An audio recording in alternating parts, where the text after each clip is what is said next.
Yes, ma'am. The Frederick Douglass and Marcus Garvey Academy, Sister Frankie, is a 4-building school campus we purchased in Wilmington, Delaware on the 93rd anniversary of Black History Month. And that was February the 7th of 2019. It's been 2 years. We're in a process of renovating the campus right now.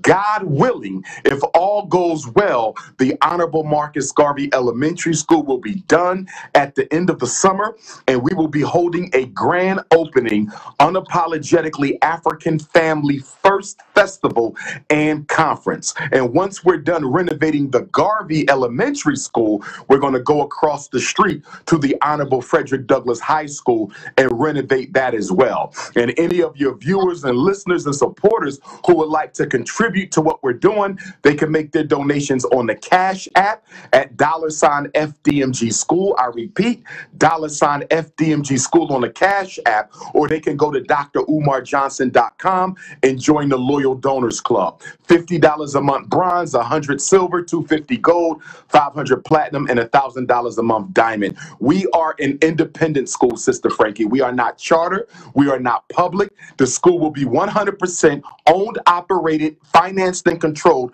by Black people. And accredited? Yes, ma'am. Well, your accreditation comes from the state.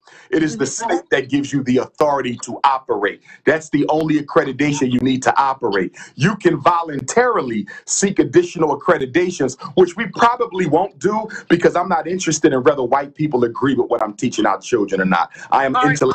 But what you're teaching them, though, won't they need that? Because your school is going to run from what grade to what grade?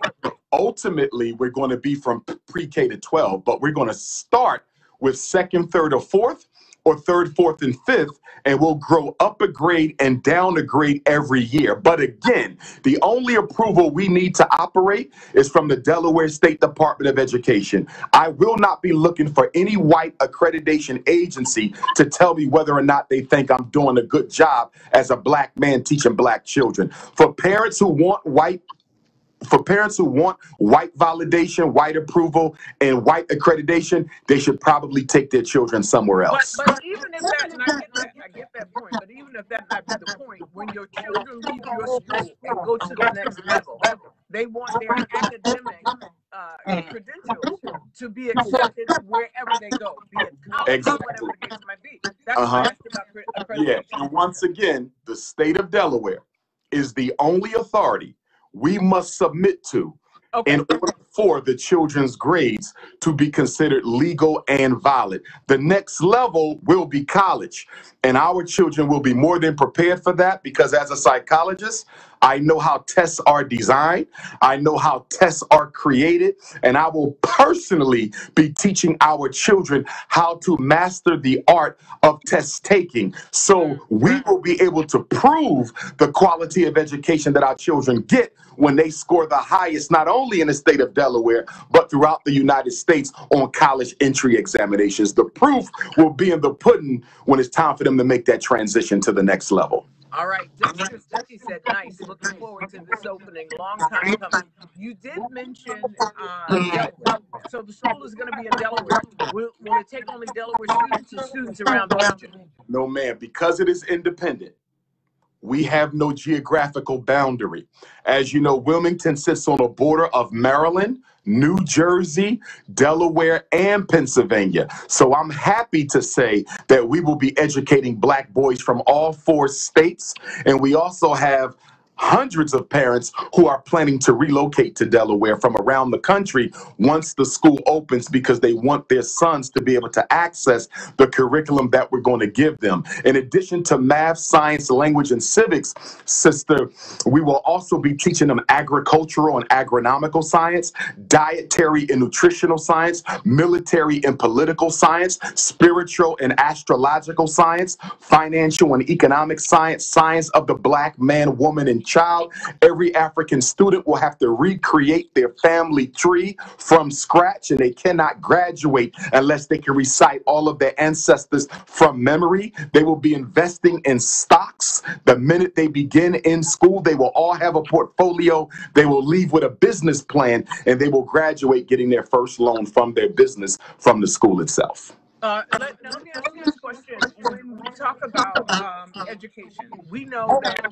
some of the statistics, and you may know some of the statistics even more than me, black, white, or other, but specifically that girls are going to higher education than boys for the most part, and not to separate the two, but even based on your book, can you just speak to the challenges, some of the successes of both boys and girls, and then some of the challenges in education today? That's a great question, Sister Frankie. And let me say this. The fact that more black women are going to college than black boys is not a problem in and of itself. The question is, where are the boys going instead? If you were to tell me that more black boys were going into real estate school and going into stocks and trades and commodities schools and going into digital currency and blockchain schools, that's not a problem. If they're going into business for themselves, that's not a problem. If they're going into trade school to become carpenters, plumbers, electricians, welders, auto mechanics, roofers, that's not a problem either. The problem is so many of our boys are going into prison and into the cemetery. And if we want to stop them from going into the prison and into the cemetery, Sister Frankie, we have to redirect them into real estate, into financial exchange, and also into trade school. One of the worst things that happened in Black America during the 70s and 80s in response to the government's war against the Black Power movement was they deindustrialized the inner city, Frankie. That means they took out the carpentry, the plumbing, the electric programs from our inner city high schools. Before 1970, you didn't need a college education to get a good job. Our grandparents and great-grandparents knew how to work with their hands. And as a result of that, the reason the prisons are swelling up is we took all the building trades out, the skills that pay the bills. We sent everybody to college, and college is not guaranteed to provide you with a livable wage. We have 2 million African Americans right now with master's and doctorate degrees who are unemployed. We need to go back in time and go back to trade school. If we do not revive the interest in young black men towards trade school, we will only be sending them into prison. College is a trap. College is not an opportunity for most. But you have a PhD and you received yours from college. I have 6 degrees. I have 6 degrees, but guess what? I started college in 1992, Sister Frankie. I'm one of the last generations of African Americans for whom college was relevant. Once the 21st century came in, college was no longer as relevant anymore for African Americans. Remember, Sister Frankie, the education we get in college is only relevant if you're going to work for a white institution. Black people are not running around looking for engineers. Black people are not running around looking for psychologists. Black people are not running around looking for surgeons. Those people are employed by white institutions. So if we want to create independent economics, we have to send our children back to trade school, the skills that pay the bills. All right.